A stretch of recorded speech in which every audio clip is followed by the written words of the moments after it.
What is your opinion on napping during the day? From an Ayurvedic perspective, it's not considered ideal to nap during the day. And the reason is because it increases what's called tamas, or the inertia in us. So you notice that maybe if you take a very short nap, you might not notice it so much. But if you nap for 30 minutes or an hour, then you feel very groggy afterwards. And that grogginess is the tamas. And it's a heaviness that keeps us from really being able to be ourselves and express. Napping right after a meal is really not a good idea because it pulls the energy away from your digestive fire, from your agni. And so you won't digest the food very well. And then you'll really feel groggy afterwards. Ideally, you get enough sleep at night. That's the key. You know, people ask me, they say, oh, well, I get so tired in the afternoon. And what's really happening is that they're going napping, staying up late, and then not getting enough sleep during the night. So if you go to sleep at a better time in the evening, then you'll be able to get up in the morning and you'll feel well through the day. And if something's happening that you're not feeling well, then you want to start to take a look at how you're eating and what the other patterns are in your life.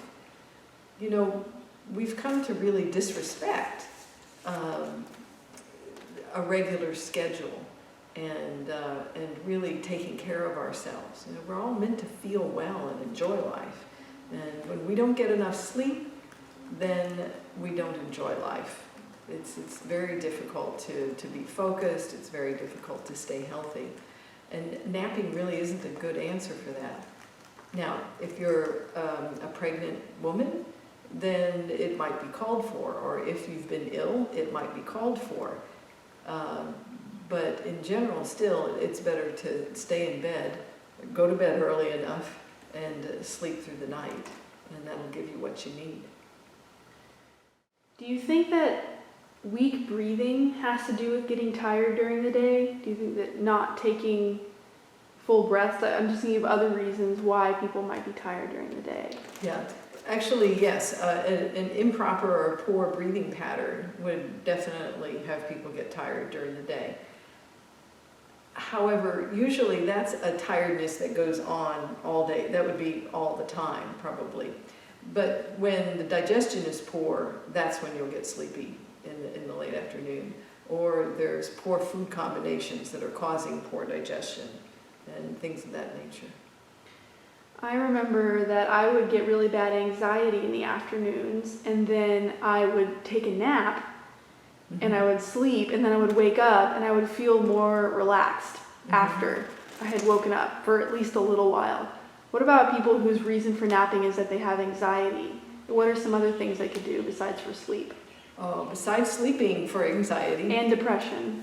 And depression, yeah. Well, a good thing to do is to get out into nature, is to take a walk, you know, for even just 30 minutes or to an hour, but not a power walk, not trying to exercise, but just letting yourself go out for a stroll and be in nature, be around trees, on the grass if possible, or on the sand or something like that. So that's a better solution than going to sleep. Sleep is really, in that situation, is a way of avoiding what's going on. Of course, the other thing that's very helpful is to breathe. Now, usually taking the walk is the first choice. But if this is a pattern that someone's familiar with, then if they can sit down and do some gentle, deep breathing, or even lay down and do some breathing. Put the hands on the low belly and breathe into the lowest part of the belly. Then that will help reduce the anxiety. And also there's a yoga pose called child's pose or embryo pose, where you bend your knees down on the floor and lay your torso and your head toward the floor with the knees bent and feet back. And this will help to calm the body down. In the past, I have eaten when I feel anxious or depressed, but that would not be recommended. No. Yeah, eating when you're anxious or depressed, you want to eat for nourishment and eat on a regular schedule. So eating if you feel anxious, eating if it's really not recommended at all, because if you're feeling anxious, then you're not going to digest the food well. And eating, if you feel depressed, it's the same thing. You know, you're not going to be able to digest the food very well at all. So I wouldn't recommend that at all. Again, I'd recommend taking a walk, perhaps doing some writing if that's something that feels appropriate, or talking to some friends and refocusing your energy, finding something that's really of interest in a positive nature, and do that.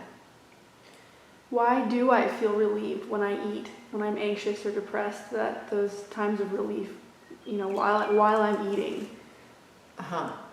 If you feel relief while you're eating, sometimes it'll depend. It really just depends on the individual. This is kind of a big question, Yeah. but it could be that if there's excess vata dosha, which in the case of anxiety and depression there usually is, then when you eat something, it gives you a little bit more weight, and that will help you to feel calmer.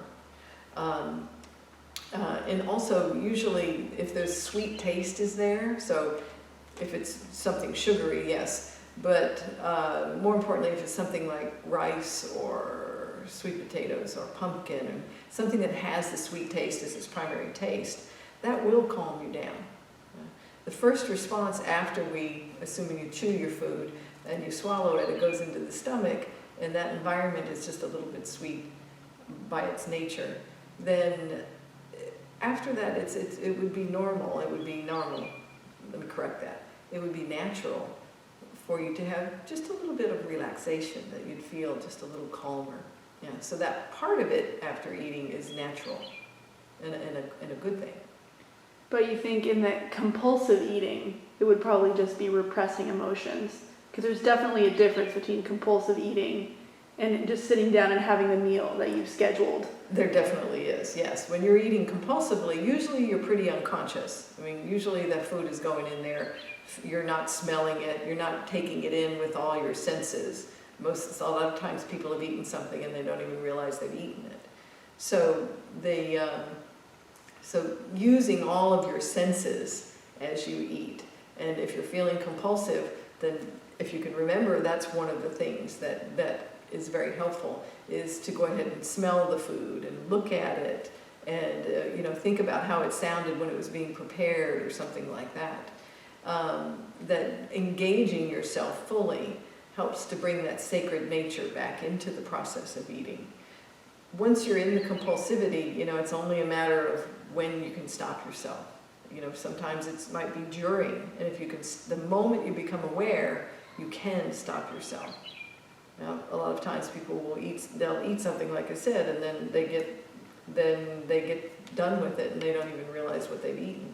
And in that case, again, once you have the awareness, then you can start to back up in the process and establish one or two tools to help yourself work with those feelings of anxiety and depression. And then I suggest also looking at your diet and your lifestyle and see what you're doing that's causing it, because it doesn't come magically from nowhere. It comes as a result of the actions that we're taking in our lives. So if one, feels compulsive about eating often, is it better to have one or two same things that you do every time you start to feel compulsive that help you get out of the compulsivity? A mantra or somebody you call, or better to have a set? Exactly. It would be those one or two things. One would always be, what's my first line of defense against that compulsive behavior? For some people it might be prayer, but usually in the beginning it's going to be calling someone or going to a mantra. If you have a personal mantra, then you start repeating the mantra and you just keep repeating the mantra. And don't put the food in your mouth, or stop putting the food in your mouth if you already are. And move away from it, and move yourself to a situation where you can feel peaceful and safe. So the mantra, calling someone, some people can go to journaling and that will help right away.